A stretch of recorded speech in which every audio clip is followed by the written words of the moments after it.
Saúde a todos com a paz do Senhor. Amém.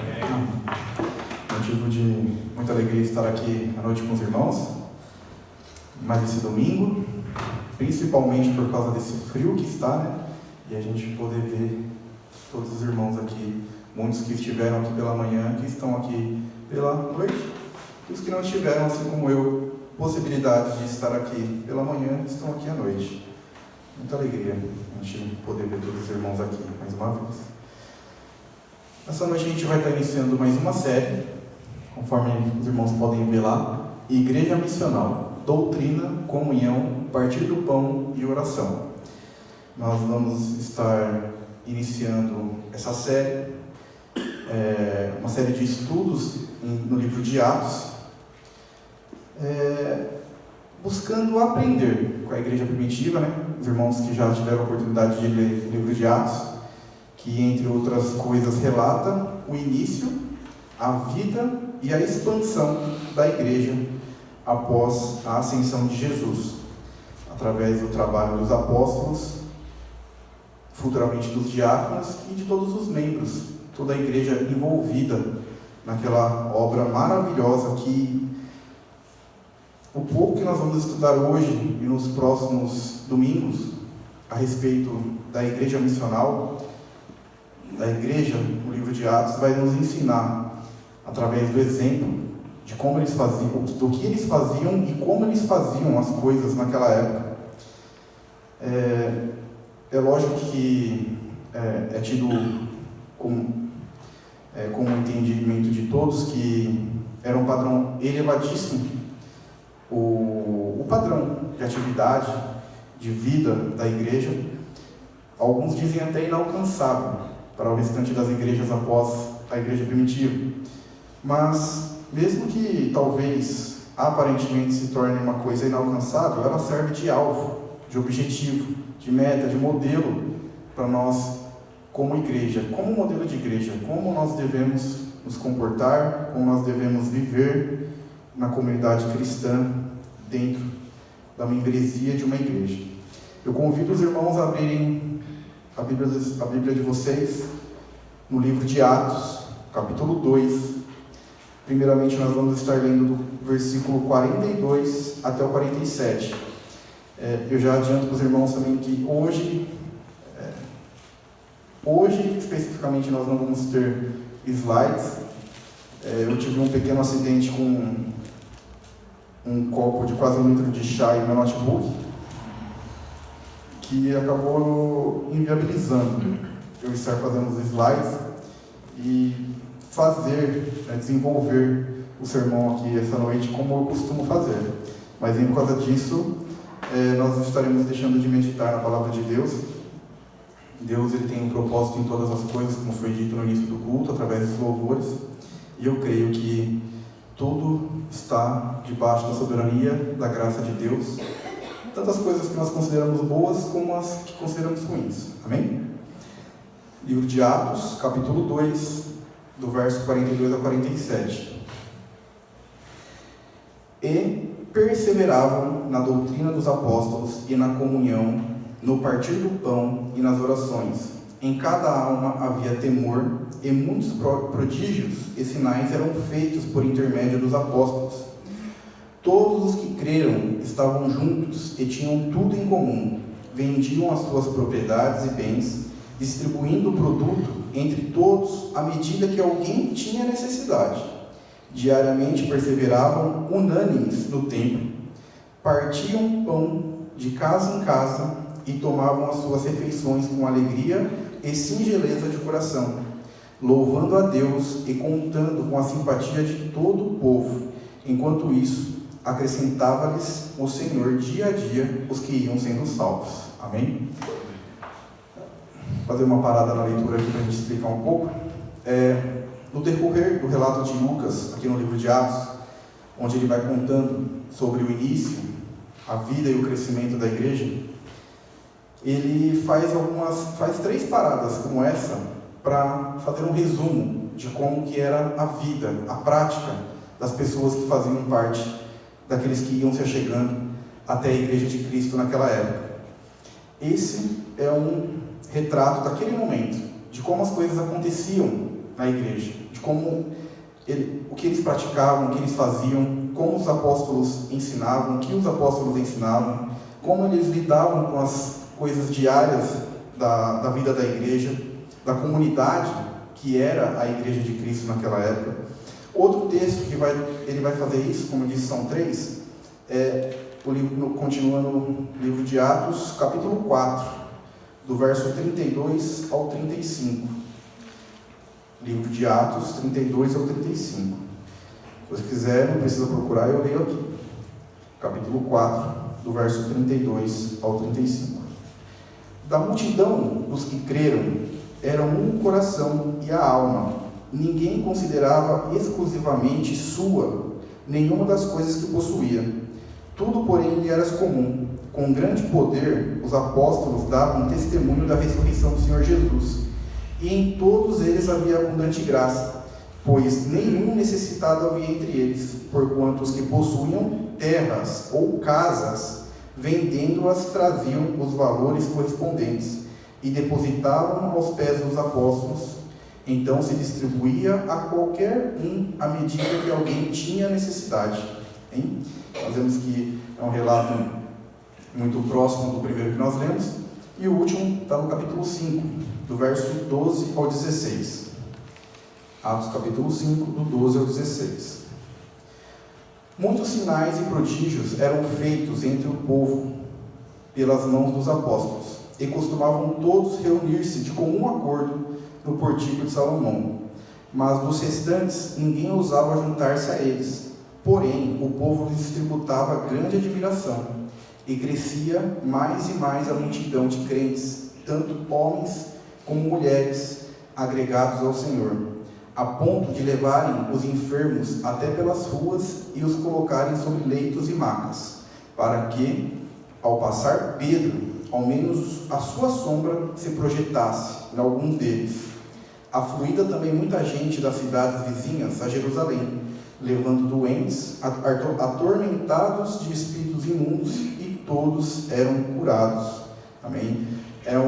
São os três trechos do livro de Atos, onde Lucas vai fazer um resumo daquele momento, de como que era a vida, como eu disse, da igreja, de como que era a prática, de como era a comunhão, de como era a doutrina, de como eles perseveravam, como nós vamos ficar mais centrados no capítulo 2, no primeiro texto que a gente leu, em tudo que eles faziam. Por que isso tem a ver com o tema do qual nós nos propomos a falar durante essa série, Igreja Missional? Igreja Missional, com que a gente poderia primeiramente responder o que é igreja missional. O que é uma igreja missional?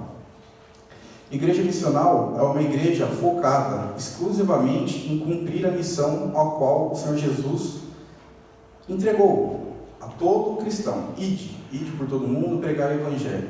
Uma igreja missional é uma igreja onde os membros, as pessoas da qual elas fazem parte, a estrutura da igreja, tudo dentro da comunidade cristã da qual nós podemos estar citando, é focada nessa missão. É uma igreja missional. O termo é novo, né? Você não vai ver no livro de Lucas alguém dizendo que a igreja primitiva era uma igreja missional. Mas o princípio, o mover deles, a atitude deles nos dão base de exemplo, para nós entendermos o quanto nós estamos sendo como a igreja missional deve ser. Nós estamos sendo uma igreja missional. A Igreja Presbiteriana de Caieiras, a Igreja Presbiteriana do Brasil, é uma igreja missional? É uma igreja que visa exclusivamente a missão a qual o Senhor Jesus nos concedeu, de pregar o Evangelho a toda criatura? O foco, a energia, as pessoas, os membros, os líderes, eles estão focados, como nós podemos ler aqui nesses trechos, como a igreja primitiva era em fazer a vontade do Senhor Jesus? Nós podemos ver no capítulo 2, no verso 42, iniciando no verso 42, alguns algumas das características que faziam que a igreja primitiva, a igreja nascida ali em Jerusalém, ela fosse um exemplo no decorrer dos séculos, como um exemplo de igreja para todas as outras demais que nasceram depois dela. Uma igreja que tem um compromisso com o Senhor Jesus, que busca fazer a vontade do Senhor Jesus. E como eles faziam isso? Você vê que no versículo 42 ele diz: perseveravam na doutrina dos apóstolos, na comunhão, no partir do pão e nas orações. Você vê que é muito parecido com aquilo que está ali, porque esses são os pilares que estabelecem os princípios da igreja primitiva, o princípio de uma igreja missional. Explicando um pouco as palavras, o que significa perseverar? É permanecer, persistir. Eles persistiam na doutrina dos apóstolos. O que é uma doutrina? É um ensinamento.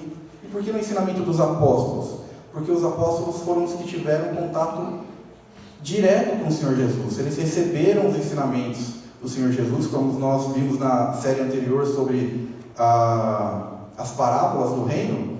Os apóstolos eles tiveram ensinamento e explicações sobre o reino de Deus que muitas outras pessoas não tiveram, foram exclusivas a eles.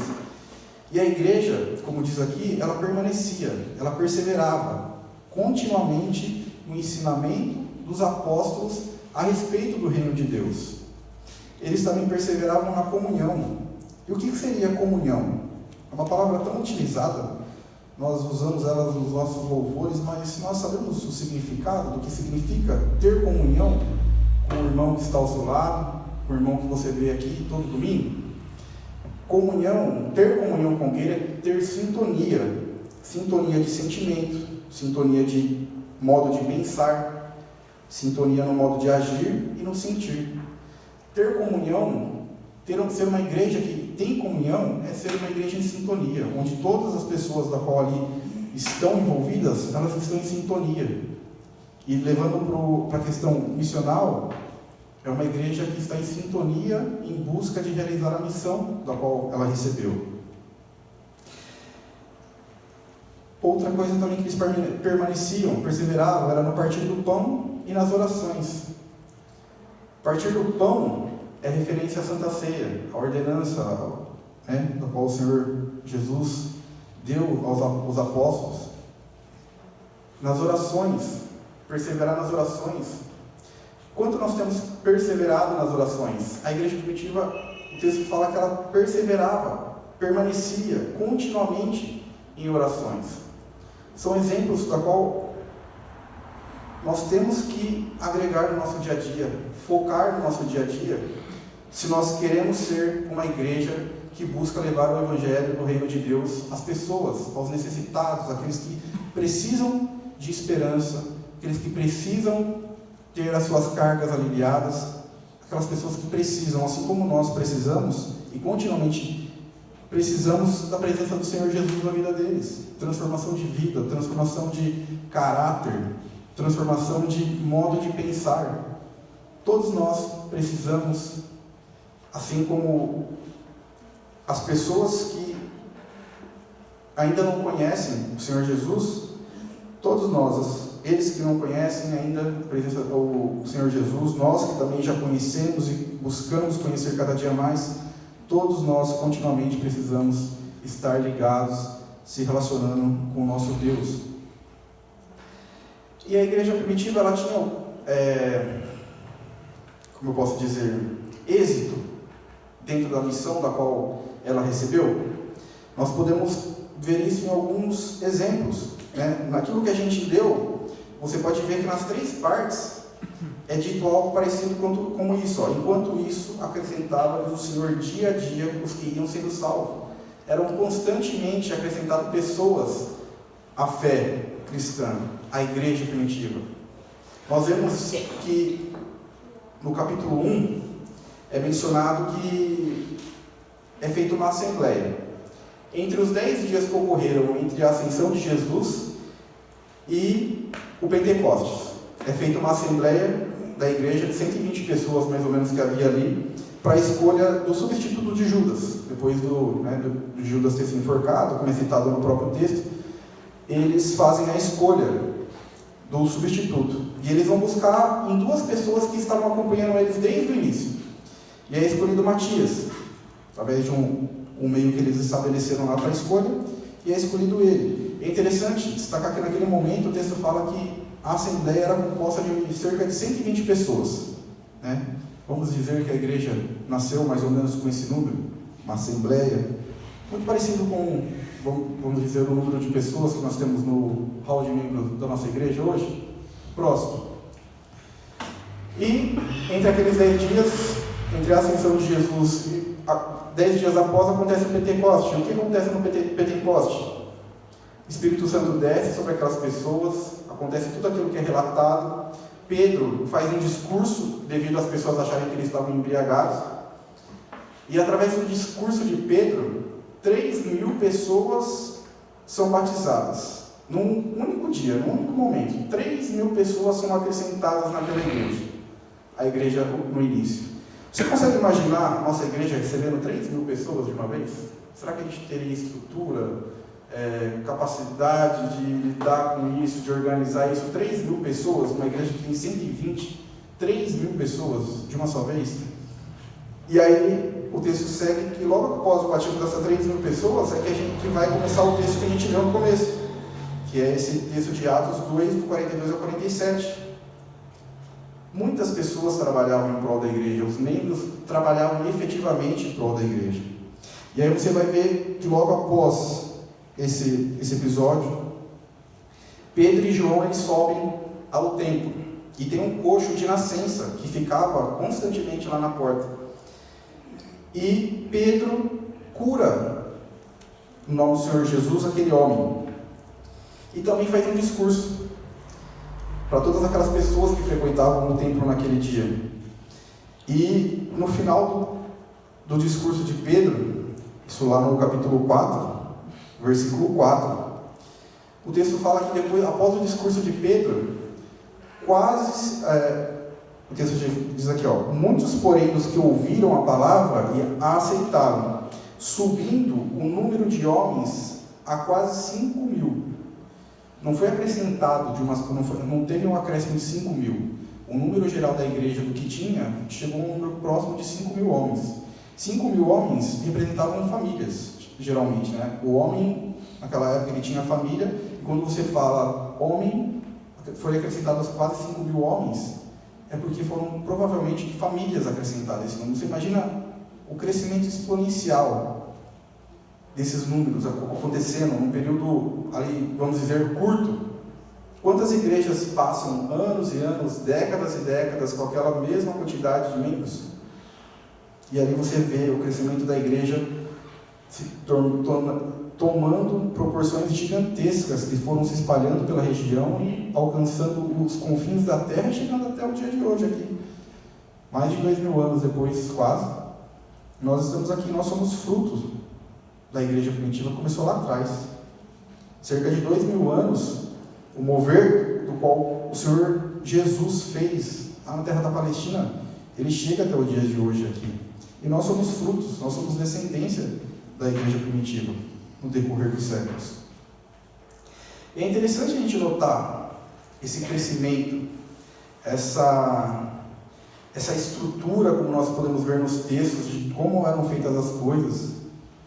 Nós vemos, voltando no texto de Atos 2, verso 43, o texto diz que em cada alma havia temor, e muitos prodígios e sinais eram feitos por intermédio dos apóstolos.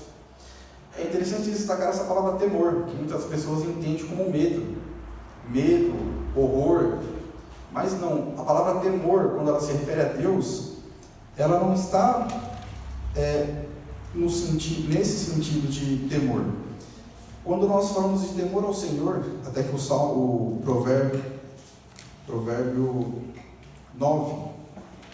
Provérbios 9, verso 10, diz que o temor do Senhor é o princípio da sabedoria, e o conhecimento do santo, a prudência. É lógico que a gente, ter medo de Deus, deixar de fazer algo por medo de Deus, na prática pode evitar que a gente se enfie em muitas enrascadas, né? Eu não vou fazer isso porque, né, vai que Deus castiga, né? Não é esse um ditado popular que é assim por aí. Mas não, é algo muito mais elevado. Quando nós falamos de temor, no sentido a Deus, é um temor de um sentimento. Temor significa sentimento de profundo respeito e obediência a Deus. Quando nós falamos de ter temor do Senhor, é um princípio de sabedoria, você ter um sentimento a Deus de profundo respeito a Ele e de obediência, é o princípio da sabedoria, da qual nós temos que buscar. E nós vemos que no texto do qual a gente leu, o temor fazia parte da vida daquelas pessoas, um profundo respeito e obediência a Deus. Isso é algo muito importante, da qual nós temos que aprender com a igreja primitiva.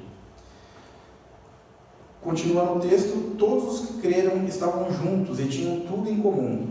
Vendiam as suas propriedades e bens, distribuindo o produto entre todos à medida que alguém tinha necessidade. Diariamente perseveravam unânimes no templo, unânimes, todos juntos, não faltava ninguém. De casa em casa eles repartiam o pão, faziam as suas refeições de forma singela, simples, de modo simples, com simplicidade de coração, louvando a Deus e contando com a simpatia de todo o povo. Enquanto isso, acrescentava-lhes o Senhor, dia a dia, o que iam sendo salvos.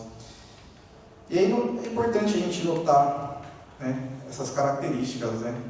A qualidade que a igreja tinha na sua prática, o seu viés prático ali do dia a dia, de como eles faziam as coisas, e o crescimento, do qual Deus abençoava aquela igreja, para que ela crescesse. São duas características fundamentais da igreja primitiva: qualidade e crescimento. E aí a gente vai para dentro dessas características, para uma citação do reverendo Hernandes Dias Lopes, numa pregação muito boa, a qual ele faz uma conferência. Essa conferência, a primeira vez que eu vi esse vídeo foi em 2014, para vocês verem, e eu continuo assistindo até hoje.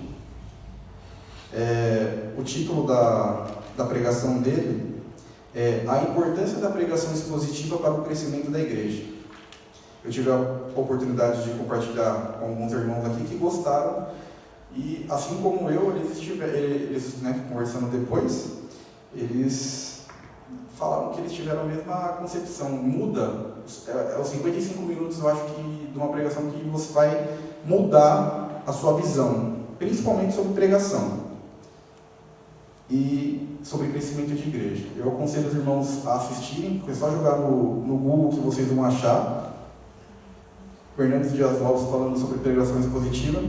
E nessa pregação, ele fala que, ele faz essa citação: quando a igreja tem qualidade, Deus acrescenta quantidade.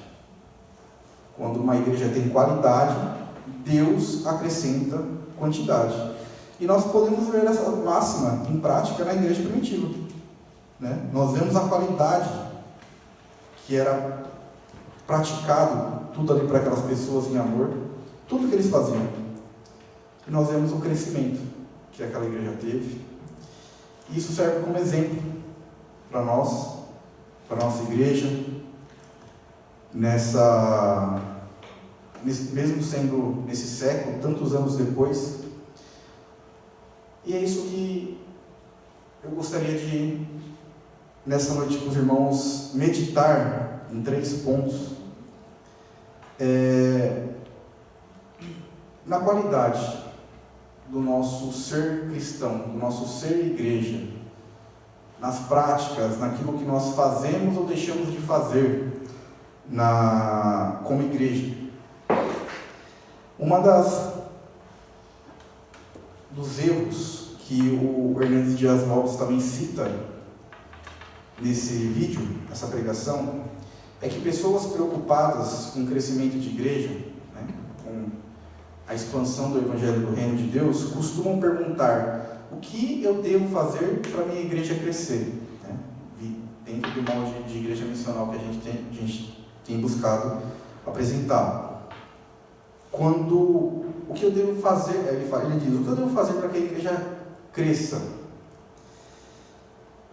E buscando respostas para essa pergunta, muitos pastores, muitos líderes têm tomado atitudes que muitas vezes trazem o secularismo, conceitos seculares, conceitos de empresa, conceito de ONGs, conceitos seculares, mundanos, do dia a dia para dentro da igreja, para tentar trazer pessoas para dentro da igreja para ouvir a palavra de Deus. Só que nesse processo acaba se contaminando o que é sagrado com o mundano. A igreja não é uma instituição como qualquer outra aí fora, ela é uma instituição que foi estabelecida por Deus, com um único objetivo, que é a proclamação do Evangelho, para que os irmãos vivam em comunhão, se fortalecendo, se ajudando. Assim como nós lemos no texto que nós estamos meditando, estamos usando como base para essa noite, como exemplo para nós. E o Hernandes ele diz que a pergunta certa é o que nós estamos fazendo ou deixando de fazer que está impedindo o crescimento da igreja. Porque ele fala que a igreja é um ser vivo, é algo vivo, e tudo que é vivo é natural que ele cresça, a não ser que tenha alguma coisa errada. Então, o foco de nós estarmos meditando nessa noite é buscar responder essa pergunta. O que nós estamos fazendo como membro, ou como igreja, que está impedindo o crescimento, a expansão do reino de Deus? Porque é natural que ele cresça. Se não está crescendo, aí talvez pode haver diferença de opinião a respeito disso. E eu não estou dizendo a respeito somente da Igreja Presbiteriana de Caíras. Quando eu falo igreja, eu falo de uma forma geral. De todas as igrejas que servem ao Senhor e proclamam o Senhor e têm o Senhor Jesus como o único suficiente Salvador. O que está impedindo de que igrejas verdadeiramente cristãs, evangélicas, fiéis a Deus, o que está impedindo essa igreja de crescer? E aí, dentro desse conceito de igreja missional, tendo como referência o que nós lemos a respeito da igreja primitiva, com um foco na comunhão, nós vamos tentar responder essa pergunta do que está impedindo a igreja de crescer dentro do quesito comunhão. É isso que nós estaremos abordando essa noite.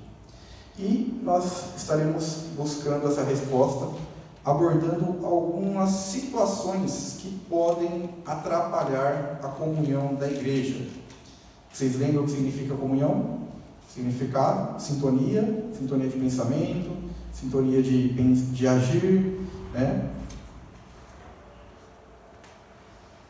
sintonia de sentimento, de modo de pensar, de agir ou sentir. O que pode, E eu também elenquei esses três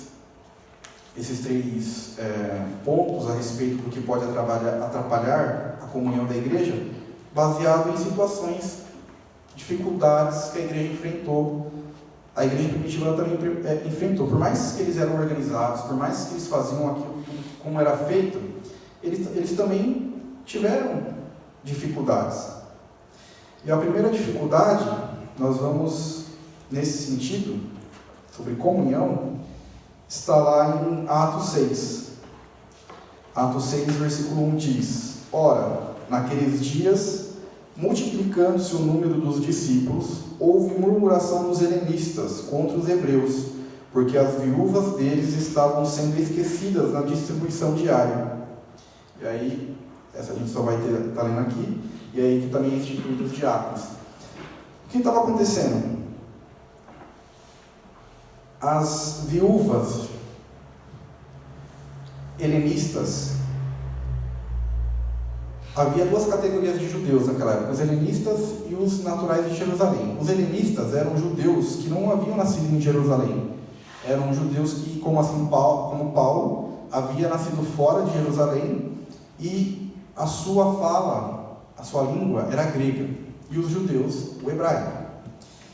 E eles também não seguiam todos os preceitos da lei judaica. Por isso, os judeus tradicionais de Jerusalém, que falam hebraico, eles tinham um certo preconceito, uma certa discriminação contra os judeus helenistas, né?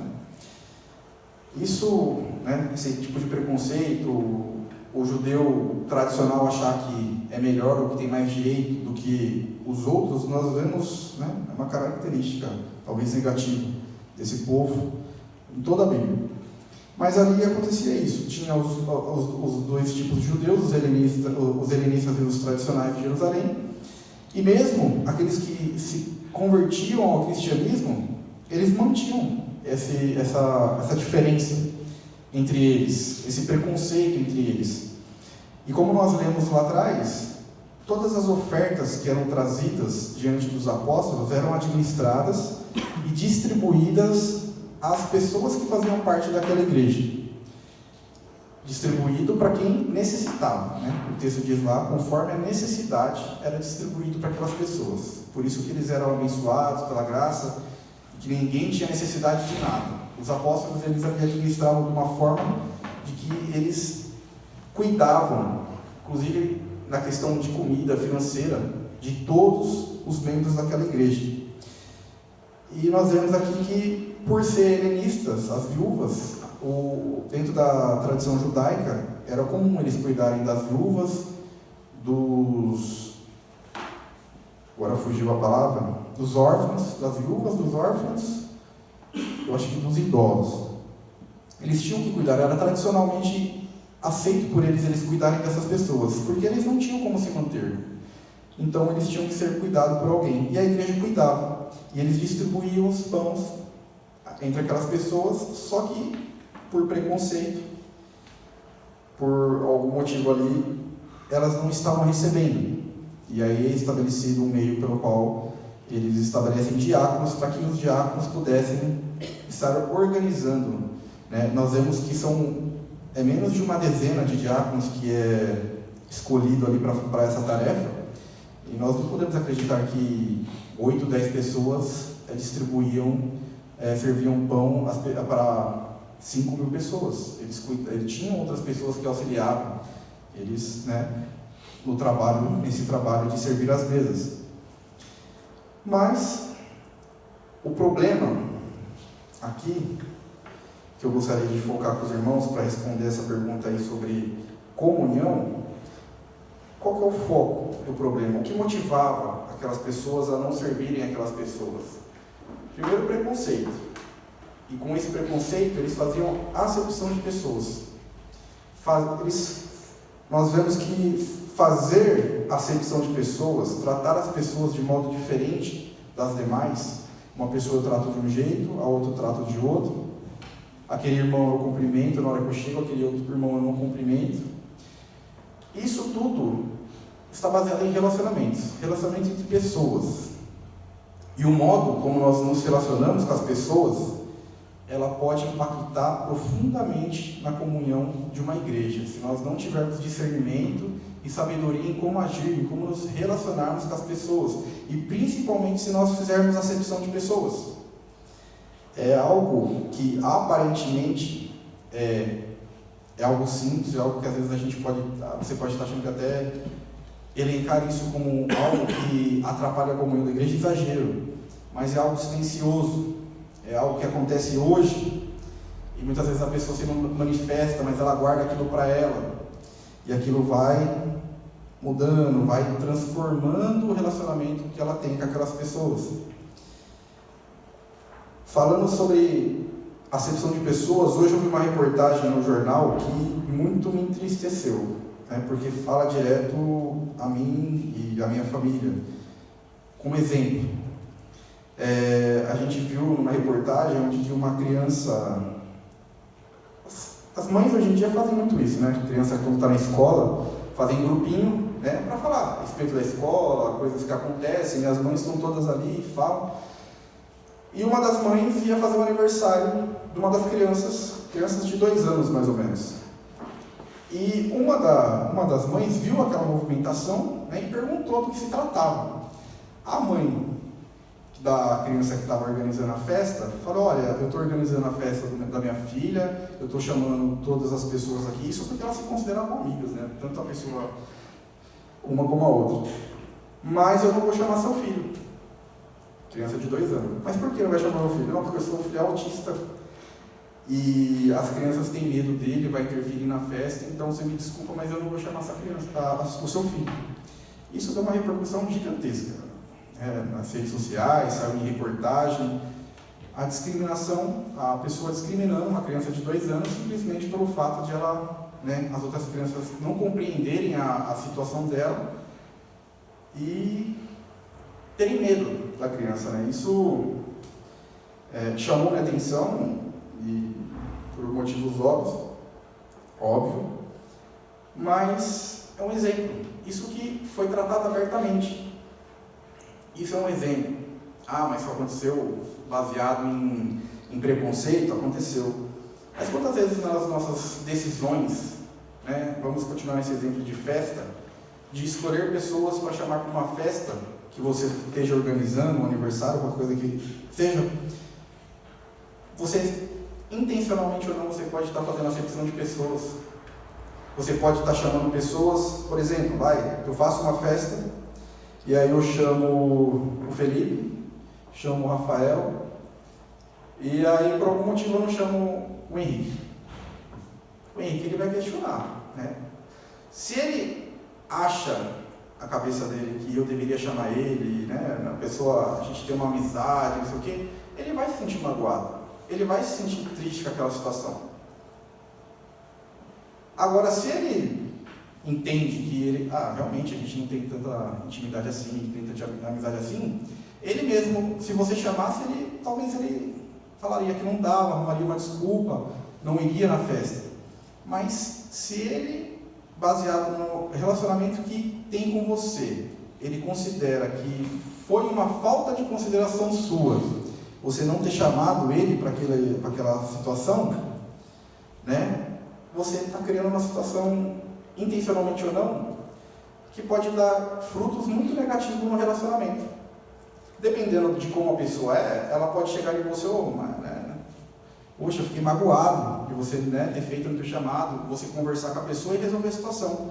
Mas tem pessoas que ela vai guardar aquilo para ela não vai falar nada, ela vai mudar o jeito de falar com você, ela vai começar a se distanciar, ela vai cada vez mais tentar se convencer que deixa isso para lá, não vai querer mais se importar com aquilo, vai ficar, às vezes as coisas vão se agravando, a pessoa vai ficando indiferente a tudo aquilo, ela tenta se convencer a ser indiferente, tanto faz, não sei o quê, mas fica a mágoa que vai crescendo e vai trazendo situações. É lógico que a gente está falando um exemplo aqui, mas relacionamento humano é assim. Coisas simples podem magoar as pessoas, cada um entende e vê as coisas de um jeito, sentem as coisas de um jeito, que às vezes é uma bobeira para um, para o outro é algo tremendamente que mexe com os sentimentos dela. Então, assim, por exemplo, de festa, convida a pessoa, mesmo que ela não vá, mas convida. Às vezes a gente posta a foto e a pessoa vê aquilo, não que a gente não tem que fazer nada disso, a gente entende que nós, como pessoas, nós temos mais afinidades com uns e com outros talvez não, mas dentro dessa visão da igreja, de comunhão da igreja, isso pode impactar. Isso só são exemplos. Relacionamentos que são abalados de forma negativamente podem interferir na comunhão da igreja, na comunhão da qual nós estamos falando, que futuramente vai focar em outras coisas, nas obras, nas atividades. Se eu não tenho uma amizade, um relacionamento positivo com uma pessoa, tem como ter comunhão com aquela pessoa? Tem como eu ter comunhão com uma pessoa da qual eu não me dou bem, da qual eu não gosto? E tem como cristão, dentro da igreja, falar que não gosta daquele irmão? Complicado, são coisas que vão na contramão. Se nós amamos o nosso próximo, se nós buscamos ter comunhão, com as pessoas, se nós buscamos ser conforme a imagem e semelhança do nosso Senhor Jesus Cristo, nós temos que pautar todos os nossos relacionamentos conforme as Escrituras nos ensinam. Eu sei que às vezes a gente toma atitudes e faz coisas que a gente nem percebe, né? Eu sei que tem pessoas que, em questão de relacionamento, é como se fosse aquele personagem do filme lá, Eduardo Mão de Tesoura. Mexeu, machucou alguém. E outra frase que eu vi também na internet, que eu vi numa rede social que mexe muito com a situação, principalmente por quem já passou por situações como essa, fala que a ferida cicatriza, mas a pessoa que foi ferida, ela nunca mais vai ser a mesma. E realmente, acontecem situações e coisas na nossa vida que machucam. Esse machucado ele cicatriza, mas a gente nunca mais é o mesmo. E a gente eu posso usar isso como exemplo quando criança, a gente jogava bola na rua. Quem, moleque, nunca jogou bola na rua descalço, e dá aquela bicuda na bola e erra, acerta o chão, e arranca aquele tampão do dedo, machuca, você chora, aí alguém vem, não, para que você mora, levanta, você continua jogando bola, mas machucou, você está lá com o dedo sangrando, mas você não vai mais chutar a bola com o dedão, pode ter certeza, você mudou, você foi ferido, você mudou o seu jeito de agir, até cicatrizar aquilo, até voltar ao normal, você vai pensar ainda 2 vezes de dar um chute que chegue perto do chão. No acampamento que a gente foi lá no Maranata, eu pulei um barranco, achei que o barranco era de uma altura, era 10 vezes maior que a altura, e eu quebrei o osso do meu tornozelo. Fiquei internado, tive que fazer cirurgia, tem um parafuso segurando o osso ali, porque foi uma coisa muito frágil. Pergunta, se eu vou pular um barranco hoje em dia, quem se machuca, muda, a cicatriz fechou, hoje está frio, eu sinto, né? Dependendo do movimento brusco que eu faço, eu sinto, mas a cicatriz está fechada, mas eu não sou mais a mesma pessoa. Eu, com certeza, não vou tomar a mesma atitude novamente. Isso a gente está dando exemplo de quando a gente mesmo se machuca. Quando é a outra pessoa que te machuca? Qual é a sua reação? Qual que é o seu jeito, modo de agir? Como você tem agido? Então, a gente tem que pensar um pouco a respeito disso. Dentro da igreja, os relacionamentos que nós estamos tendo, nós estamos buscando ter comunhão com as pessoas. Qual tipo de relacionamento você tem buscado dentro da igreja? De amizade, buscando a comunhão, o crescimento, como pessoa, como cristão, crescimento na palavra de Deus, nas obras do Senhor. E a gente tem que prestar atenção nesses detalhes, porque faz a diferença. Querendo, às vezes, de propósito ou não, nós fazemos acepção de pessoas, tratamos pessoas de modo diferente, na mesma situação, e isso traz impacto, tanto para a sua vida, como para a vida daquela pessoa. Assim como nós vemos aqui no texto, onde aquelas viúvas elas foram tratadas de modo diferente por ser helenista. Eu não, com certeza, eu creio que aqui ninguém trata ninguém diferente por discriminação, seja ela de qualquer tipo, porque se você ainda tem esse tipo de pensamento, irmão, você precisa buscar muito de Deus, porque isso, olha, eu não sei qual que seria a minha reação se alguém, como aconteceu nessa reportagem que eu falei para vocês, destratasse meu filho pela condição que ele tem. Muitos não sabem, às vezes devido ao tratamento e tudo que a gente faz é quase imperceptível, mas meu filho Miguel ele tem aspecto autista. E eu não sei se alguém aqui já viu eu nervoso alguma vez na vida, mas eu acho que muito provavelmente são situações que mexem com a gente, que mexem com o sentimento, e quando mexe com o sentimento, a gente não consegue medir ou racionalizar de uma forma, às vezes, da qual a gente deveria. Então, coisas que a gente tem que meditar. Se a gente quer crescer como igreja, se a gente quer ser o sal da terra, ser a luz do mundo, levar o reino e a palavra do Senhor às nações, nós temos que nos transformar constantemente de acordo com a palavra do Senhor. Amém? O segundo ponto, eu sei que são situações difíceis, são coisas até mesmo delicadas que a gente às vezes busca tratar, mas é tudo visando o nosso crescimento como pessoa, como cristão, como igreja, visando sempre a glória do Senhor. O segundo ponto é sobre questões financeiras. O que estamos fazendo ou deixando de fazer que está impedindo o crescimento da igreja dentro das questões financeiras?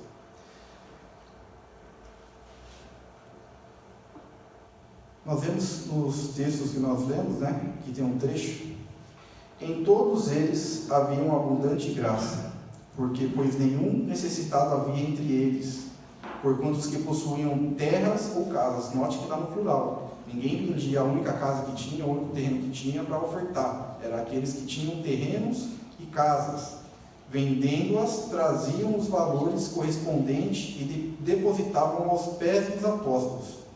Então se distribuía a qualquer um, à medida que alguém queria. É isso que o texto diz? Não. Era à medida que alguém solicitava os apóstolos? Também não. Era à medida que o texto diz que alguém tinha necessidade. Aqui tem alguns pontos muito interessantes. Primeiro, o texto fala que era uma abundante graça derramada sobre eles pelo fato de pessoas que tinham condições, que faziam parte da igreja, de até mesmo vender as suas posses e ofertar ali para a igreja, colocar nos pés dos apóstolos aquela oferta, aquele valor, para que eles dessem continuidade à obra de Deus. Isso já é algo extraordinário nos nossos dias, né? De alguém vender uma propriedade sua e entregar, assim, para a obra do Senhor. Talvez, aparentemente, não seja algo tão extraordinário, porque a gente vê isso direto na televisão, mas eu falo de alguém entregar, né, esse valor sem interesses secundários, sem querer algo em troca, sem fazer barganha com Deus, porque na televisão, em alguns programas de canais, a gente vê isso, até em rádio, é praxe, né? Vende o seu imóvel, oferta aqui, passa o cartão, que Deus vai te abençoar, vai te multiplicar, vai te dar empresa, vai te dar Porsche, vai te dar Ferrari. Isso não está de acordo com o Evangelho, pelo menos no qual nós lemos na Palavra de Deus. Vocês conhecem alguém que tenha feito isso? Ter vendido uma posse dela e ter entregado nos pés da obra do Senhor? Simplesmente por amor à obra. Amor aos irmãos, porque nós vemos como era tratado o dinheiro que era ofertado aqui. Eles administravam e distribuíam entre as pessoas que faziam parte da igreja, mas de acordo com a necessidade. Não era, esse mês entrou R$10 de oferta na igreja, a gente vai dar R$1 para cada um dos irmãos da igreja. Não. Eles administravam e distribuíam conforme a necessidade. E por isso ninguém passava necessidade, todos tinham que comer, eles passavam distribuindo pão, tudo que eles precisavam era atendido pelo modo do governo que os apóstolos faziam com as ofertas. Eu não posso falar de dízimo, porque o livro de Atos ele não cita dízimo. Não tem como falar de dízimo no livro de Atos, porque nem tinha. As ofertas eram tão abundantes, as pessoas entregavam essas ofertas de modo tão, né, prazeroso. Deus disse que eles eram um só coração, eram um cuidando do outro, que não era nem necessário falar de dízimo. As ofertas, elas mais do que atendiam a necessidade da igreja naquele momento. E aí, duas situações que eu gostaria de destacar a respeito dessas questões. As pessoas ofertavam visando o bem das pessoas da qual faziam parte da igreja. Eles tinham alegria, aquilo motivava eles a participar daquilo, eles faziam voluntariamente. Ninguém era obrigado a ofertar, a vender o que tinha e colocar ali na obra do Senhor, como a gente vê em muitas igrejas. Era voluntário, era de coração. Era algo que a igreja precisava e Deus abençoava as pessoas e as pessoas traziam. E aquilo era fundamental para que eles pudessem fazer tudo o que era feito, para que eles agissem do modo que eles agiam, fazer as coisas do modo que faziam. Então, talvez a falta de generosidade nos dias de hoje impede o crescimento da obra de Deus. Você vê também que no texto diz, e eu fiz questão de ressaltar, que ofertavam aqueles que tinham condições, aqueles que tinham condições de fazer isso. Ninguém era constrangido a fazer o que não estava ali ao seu alcance. Mas as pessoas faziam, quem tinha condições fazia. E dessa forma, aqueles que necessitavam eram cuidados. Nos nossos dias hoje, a coisa tem se tornado muito cada um pensando no seu, cada um o seu problema, né? Tem uma frase aí que diz que quem mandou não estudar agora, e não é assim, não é esse pensamento que deve permear na mente dos cristãos. Nós temos que ajudar. Se Deus nos dá as condições, ajude a igreja nas necessidades da igreja, ajude as pessoas, os seus vizinhos. Nós estamos numa situação de frio tremendo, como o presbítero Luciano disse, quantas pessoas estão dormindo na rua?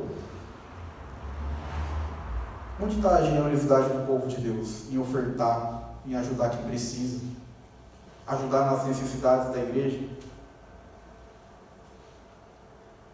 Busque de Deus um coração mais generoso, que com certeza Deus vai abençoar, vai multiplicar, não com barganha, não faça com segundas intenções, faça de coração, faça por amor do seu irmão, que você sabe que precisa.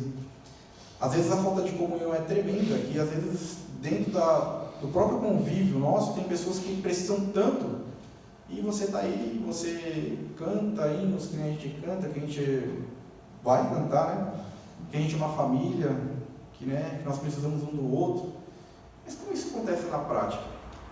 É a falta de relacionamento, a falta de conhecer, às vezes, o irmão, a vida, a situação, se preocupar com o nosso irmão que está do nosso lado, saber se está tudo bem, se está precisando de alguma coisa, se você tem condições de ajudar, ajuda, se a igreja está precisando de alguma coisa, que você possa colaborar.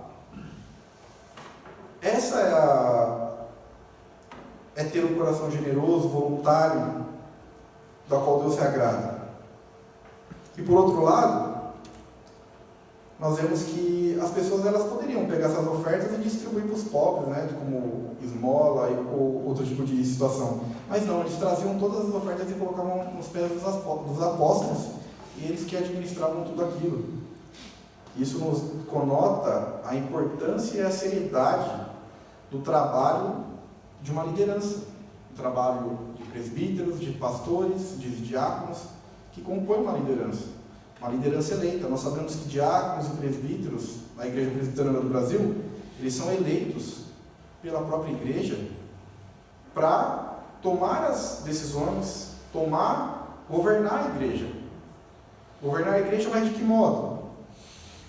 Visando exclusivamente a igreja, beneficiar a igreja. E aí os presbíteros, dentro do conselho, escolhem os pastores que compõem também esse conselho, e é a liderança que administra a igreja. Dentro de uma liderança, dentro da administração, dentro do governo, vem a pergunta: o que estamos fazendo ou deixando de fazer que está impedindo o crescimento da igreja? É algo que nós temos que refletir. Se a igreja, naturalmente, ela cresce, por que ela não está crescendo? O que nós podemos fazer, ou o que nós estamos fazendo que temos que deixar de fazer para que Deus acrescente cada dia mais e mais pessoas à igreja, para que o ministério cresça? Uma igreja saudável, ela cresce. Então, para você, como membro, como liderança, busque dentro daquilo que Deus te levantou dentro da igreja, para entender o propósito, a direção de Deus que Ele tem e os meios pelo qual Ele quer fazer a igreja crescer. E tome, governe, administre, visando a igreja, sempre beneficiar a igreja. Não visar beneficiar, como nós vemos em muitas igrejas aí, que a liderança é centralizada numa pessoa que única e exclusivamente visa beneficiar ela mesma. Muitas igrejas elas têm perdido o seu conceito de missão. Como nós dissemos, qual que é a missão da igreja? É proclamar o reino de Deus. E tem muitas igrejas, e para que isso aconteça, muitos meios têm que existir para que isso aconteça. Igrejas se perdem, e o meio acaba se tornando um fim, a missão. Quantas igrejas por aí você sabe muito bem que o foco, pelo que eles mesmos pregam, em rádio, televisão, não é outro senão o meio, né? A questão financeira. Você liga um rádio para escutar uma rádio evangélica hoje em dia, eu não vou citar denominações, nada. Vamos dizer que tem 1 hora de programação. É 40 minutos falando que você tem que ofertar, que dizimar para que Deus te abençoar. Buscam na palavra textos que, na visão deles, sustentam isso, para que eles continuem no rádio, para que eles continuem com aquele canal. Você tem que ofertar, porque a igreja tem uma conta de tanto, não sei o quê. Ou seja, eles gastam todo o tempo que eles têm para anunciar o evangelho, arrecadando recurso, para continuar no ar, e estando no ar, arrecadando recurso. Então, perde-se o foco, perde-se a missão. Como muitas outras instituições, como seria, né, qual que é a missão do correio? É entregar encomendas. Se o correio começasse a fazer pizza, perdeu-se totalmente o foco. A missão do correio é entregar encomendas. Se perde o foco, começa a se fazer outra coisa, você perde até o motivo de existir aquela igreja, aquela instituição. Então, dentro dessa questão financeira, essas duas questões que eu queria trazer para os irmãos, para que nós possamos ser pessoas generosas e para que nós possamos cada dia mais perguntar, principalmente a liderança que tem a responsabilidade de administrar todos esses recursos, se ela está agindo de acordo com a vontade de Deus, tomando as decisões e as atitudes conforme o plano de Deus para aquela igreja, aquela situação. Porque decisões erradas podem, com certeza vão impedir o crescimento da igreja, quando tomada de forma errada, quando tomada de forma fora da ideia de missão, de igreja missional. E o último ponto que eu queria tratar com os irmãos é algo também que eu julgo essencial para a questão da comunhão, para a questão da crescimento, desenvolvimento da igreja, que é o temor do Senhor, que é algo que pode afetar de uma forma também tremenda a comunhão de uma igreja. Quando entre os membros dela, da qual que fazem parte daquela igreja, perdem o temor do Senhor. Isso por vários motivos. Muitas vezes nós nos acostumamos com o sagrado, nós nos acostumamos em estar aqui todo domingo após domingo, em evento após evento, pessoas que pregam, pessoas que cantam, se acostumam a estar aqui na frente e acabam se tornando profissionais. E aquilo já não mexe mais com a vida, com o coração, com a mente, não há mais transformação. Há pessoas que também vêm por obrigação. Se eu vim para a igreja, a minha esposa e meu filho vêm, automaticamente. Agora, se eu não vim, eles também não vêm. E isso acontece em muitas famílias. Eu não pergunto para o meu filho se ele quer vir para a igreja. Ele vem. E às vezes tem pessoas que vêm porque tem que vir, porque senão não estariam aqui. E muitas vezes estão aqui com a cabeça lá fora, com a mente lá fora.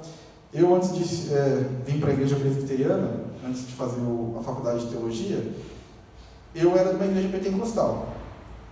E não vou falar mal de igreja pentecostal, nada, mas a gente frequentava, fazia visitas em outras igrejas, onde que grupos de louvores se apresentavam, um após o outro. E às vezes ficava 2 horas cantando louvor, na hora da pregação, o pessoal ia até embora, né, porque já passou mais de 2 horas, ou era 10 minutos, 15 minutos de pregação. Mas uma coisa que me chamava muita atenção era naquelas pessoas que cantavam, que tocavam instrumento. Eles faziam a apresentação deles, quando subia outra igreja para cantar, a pessoa não participava do culto. Ela simplesmente pegava o celular dela, ia lá para fora, encostava no carro e ficava mexendo no celular. Uma pessoa dessa está cultuando a Deus? Ou ela está se apresentando? Ela se acostumou, ela está considerando aquilo que ela faz como uma profissão. Onde está o temor do Senhor, o temor da qual que a gente falou? Que é o sentimento de profundo respeito e obediência a Deus. É muito comum as pessoas se acostumarem a vida inteira a frequentarem uma igreja, mas ela não ter temor ao Senhor, ela não ter respeito com o Senhor e nem obedecê-lo. E se a gente não tomar cuidado, a gente se encontra em situação desse jeito. A gente se acostuma, não, eu tenho que estar lá, mas por que você tem que estar lá? Não, porque eu tenho que fazer isso. Mas é só para isso que você está lá? Aí você faz, você está lá fora, acabou, você fez a parte, né? Para que o culto acontecesse. Mas se você e Deus, seu relacionamento com Deus, tem pessoas que talvez se não tivesse a responsabilidade que tem, nem viria. Ou seria uma, entre as outras várias desculpas para não estar no culto naquela noite, na casa do Senhor, e aí fica sendo empurrada pela responsabilidade, sendo empurrada pela família, ou por qualquer outro motivo. Você não tem que estar aqui por qualquer outro motivo, senão adorar, buscar a Deus e se relacionar com Ele. Não é por amizade, não é porque o seu pai mandou, não é porque você tem que cantar, hoje você está na escala, né? Como o diácono tem escala, você como grupo de louvor tem escala, porque você tem que pregar. Não. Se você está vindo por esses motivos para a igreja, pode ter certeza que seu relacionamento com Deus está crítico, está numa situação muito complicada. E não é essa a vontade do nosso Deus, para que nós possamos ter comunhão. Nós vemos no texto lá que as pessoas tinham temor, que buscavam, que louvavam a Deus. As pessoas de fora admiravam eles, lhes tributavam honra. Eu sei que não é fácil, nós somos pecadores se relacionando com pecadores. Muita coisa pode e está errada na caminhada. Mas graças a Deus que nós temos o nosso Senhor Jesus, que transforma a nossa vida, transforma nossos relacionamentos, nos molda cada vez mais de acordo com a vontade dele para a nossa vida. Então são coisas que eu trago, esses 3 pontos para os irmãos, para nós estar meditando dentro de tudo que a gente falou. O que nós talvez estejamos fazendo ou deixando de fazer que impede, que tem afetado a comunhão da igreja? E consecutivamente tem impedido o crescimento da igreja, tem atrapalhado na qualidade. Será que então estamos deixando de fazer o que poderíamos estar fazendo? Ajudando, colaborando? Ou até mesmo fazendo coisas reprováveis, coisas que não agradam a Deus? Tem coisas que são públicas e todo mundo vê, mas tem coisas que é só você e Deus. E essas coisas também afetam a comunhão da igreja. Santidade pessoal de cada um com Deus. Você tem buscado santidade? Santidade faz parte das suas orações, como eu já disse anteriormente, em outras oportunidades. Busque, seja um membro do corpo da igreja saudável. Tendo um membro saudável, todo o corpo vai ser saudável. Não acha você que só porque aquilo que você faz, que só você sabe, que não, mas interfere, abre brecha para situações que complicam relacionamentos, complicam a possibilidade de realização de coisas visando a honra e a glória do nosso Senhor. Então medite nisso, medite nessa palavra, medite em tudo que foi dito. Você quer aprender como ser igreja? Leia o livro de Atos, leia a palavra de Deus, busque de Deus, ore a Deus. Deus abençoa e continua nos abençoando, continua sendo Deus na nossa vida, continua derramando sua misericórdia e sua graça. E essas são promessas que Ele fez para toda a eternidade. Ele nunca, independente do que esteja acontecendo na nossa vida, Ele nunca vai nos deixar desamparados. Ele nos quer ver ativos, fortes, saudáveis e crescendo na obra de Deus. Esse é o plano de Deus para a nossa vida enquanto aqui na Terra. Abrace, não fique fugindo da vontade de Deus para a sua vida. Abrace, tenha como projeto de vida. Não coloque, não acrescente a sua vida cristã às outras áreas da sua vida. Pelo contrário, tenha a sua vida cristã como base. Deus como base, a palavra de Deus como base para todas as outras demais áreas da sua vida. Ela tem que ser a pedra fundamental. Jesus tem que ser a nossa pedra angular, a pedra fundamental da nossa vida, da nossa realidade, do nosso modo de pensar, do nosso modo de agir.